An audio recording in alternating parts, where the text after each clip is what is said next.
Hello everyone and welcome to another casual review. Today I'm talking about Warcraft III: The Frozen Throne. This is the expansion to Warcraft III: Reign of Chaos. I told you I would eventually come back to this expansion. Mechanically, it is very similar to Warcraft III: Reign of Chaos. It is a RTS base building game. The events take place right after the events of Warcraft III: Reign of Chaos, after we protected the World Tree. It mostly focuses around Illidan and Arthas. So Illidan is a banished night elf after he accepted the forbidden power from the Skull of Gul'dan, and Arthas is basically like the Lich King's champion, who is like the ruler of the undead, and these two are at odds with one another. Illidan recruits this mysterious sea-like race called the Naga, and he also recruits these elves known as the Blood Elves, and so he's gaining up a legion, an army to take down the Frozen Throne because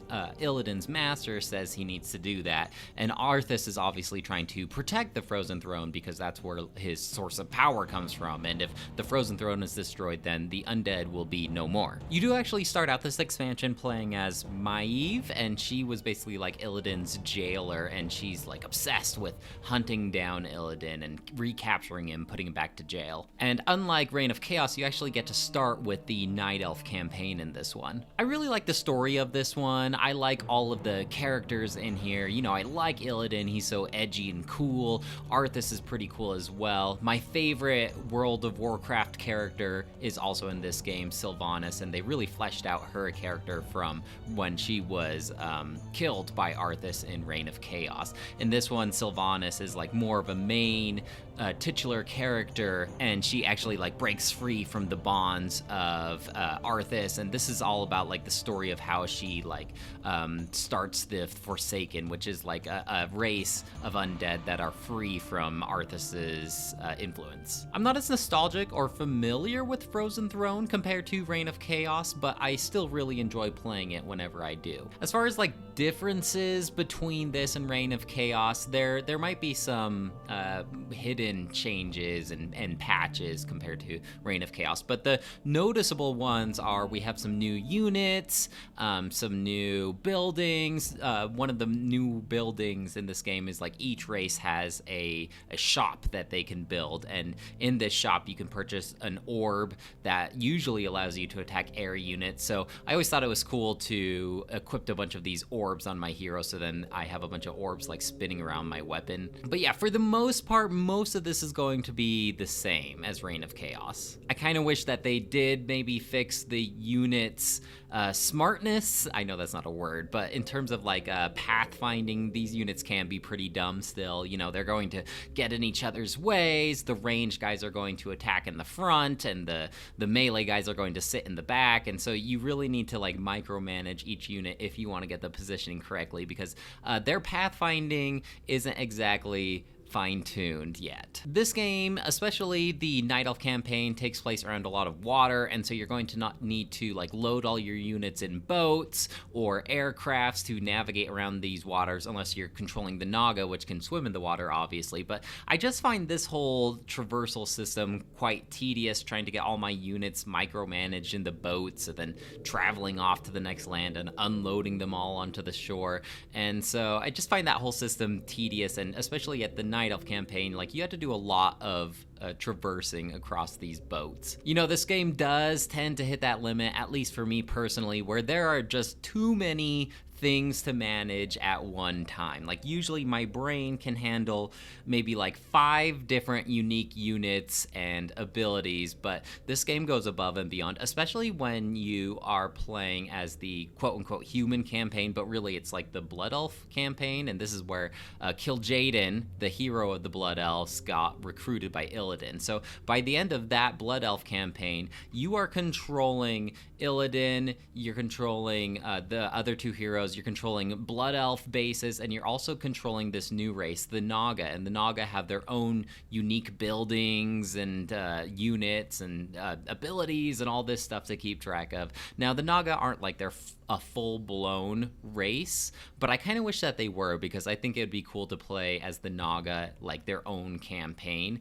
In addition to this, you also get introduced to the Draenei, and sometimes you're controlling the Draenei, which have their own units, not even as much as Naga, but like still, you're trying to like micromanage all of this stuff at once, and it can be a lot for me to remember and actively utilize each unit to the best of its abilities in the middle of combat. But it is at the same time pretty cool, like seeing all of these different races and buildings come together and really like work together on a common goal story-wise. You actually end this game playing as the Undead campaign, and it kind of like bounces between Sylvanas' story, setting up the Legion, and Arthas trying to get to the Frozen Throne to stop Illidan. Story-wise, cool, but as far as like playing as Arthas, that's not my favorite part, but I do like playing as Sylvanas. I think Sylvanas is a really cool hero character because her hero ability is she can just like automatically possess any unit up to a certain level,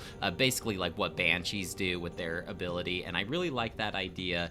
I've had a lot of fun in the past just playing custom games as Sylvanas and like possessing the enemy peon and then starting up a base of humans or night elves or whatever, and just having like these controlling these different races. And I know I was just complaining about that, but in a custom game, when like I have a ton of time to spend, it is fun controlling all of these different races that I've possessed and building up whole new bases. It probably doesn't make too much sense resource-wise, trying to like upgrade all these units, but it is kind of fun controlling all of these different units in a custom game. You know, there's no true orc campaign in this expansion. The orcs kind of get the shaft, but at the same time, they do get this almost like primitive game mode of what World of Warcraft would end up to be, where you're playing as an orc settling this land called Durotar, and you're taking on side quests and leveling up, and it's interesting to see. This is like how World of Warcraft started out. Like, it was going to be a game similar to settling Durotar, and then it just evolved into this huge MMO. And, you know, really, a lot of the Frozen Throne is just setting up World of Warcraft, setting up the world building of this massive MMO. And I know this was like 20, 30 years, I don't know how, it was probably 20 years ago when World of Warcraft came out.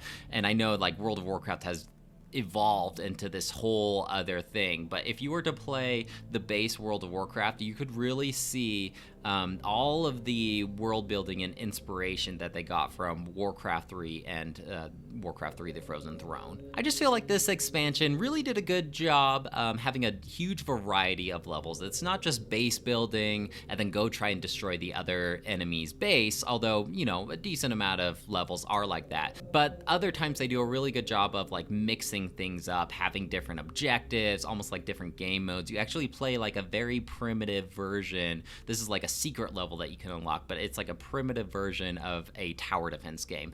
And it's no Bloons Tower Defense 6 or anything like that, but it's interesting to see like this is where a genre kind of got started. It's probably not like the first tower defense game, but it's one of the first tower defense games. There's another one where Maeve is trying to take Illidan to her base, and you have to like control Illidan's moving prison to get it to go back to your base, and so it's kind of like this back and forth that automatically sends units. It's almost like a very primitive Dota or MOBA game mode in this level, so they do a good job of keeping things fresh compared to Reign of Chaos, which, you know, Reign of Chaos had its own level of unique levels, but at the same time it wasn't like the Frozen Throne in terms of variety. I tell you though, in terms of levels, the last level in the Frozen Throne is no joke. Basically, the idea of it is you're controlling Arthas and the Undead, but you're going against Illidan, the Naga, and the Blood Elves, and you're trying to control all four of these points at once, and it is tough. Like, it took me a long time to finally beat this last level. I wouldn't blame you for using one of these game's many, many cheat codes if you're struggling enjoying playing this level. In terms of cinematics, compared to Reign of Chaos, there is a severe lack of cinematics. You pretty much just get like a cinematic at the very beginning of the expansion and at the end of the expansion. Granted, they are very cool cinematics. Like Illidan, he's just such a cool character, and at the end, you get to see Illidan and Arthas fight. Granted, it's not the most fluid or visually cool looking cinematic compared to Blizzard standards, but like still, even just like the concept of these two main characters duking it out is really cool. This expansion also has like a weird obsession with these panda-like humanoids. I don't know what the Pandarians. Anyway, it's kind of more like a joke, like little Easter eggs hidden throughout the game. But you encounter these panda guys. Like if you do that tower defense, that secret tower defense level that I was telling you about earlier, you unlock a panda hero for the next level. And what's funny is these Pandarians, I think were just originally just like a little Easter egg, a little joke, but eventually WoW took this idea of these humanoid pandas into a whole expansion where you actually get to go to Pandaria. You know, and this game just has a lot of those little silly Easter eggs. You can tell that like if you even just look at the cheat codes and just like the humor of the game, like dwarfs are accidentally exploding themselves and stuff. There is just a little level of silliness that I really enjoy, and it really comes out that like the creators of this game were just silly nerds just enjoying building this game and this world, and they like throwing in that level of humor. And I think they do a good job of having that silly humor scattered throughout the game, but also having really edgy and cool and memorable moments as well. It's certainly not the Blizzard that we have today. Overall, I'm going to give this expansion the same as Reign of Chaos, a 4 out of 5. It's a great game overall, a good package. I can't tell you how good the Reforged games are. I played the original versions because I've just had these downloaded onto my PC for decades at this point. But I do definitely recommend playing them. If you're a fan of World of Warcraft, maybe you want to see like the roots of what came from it. If you're a fan of RTS, let's be honest, you've probably already played these games and StarCraft. Well guys, that's it for me. Let me know if you have any questions or comments about Warcraft 3, The Frozen Throne, and I'd love to hear what you have to say. Otherwise, I'll talk to you later. Bye!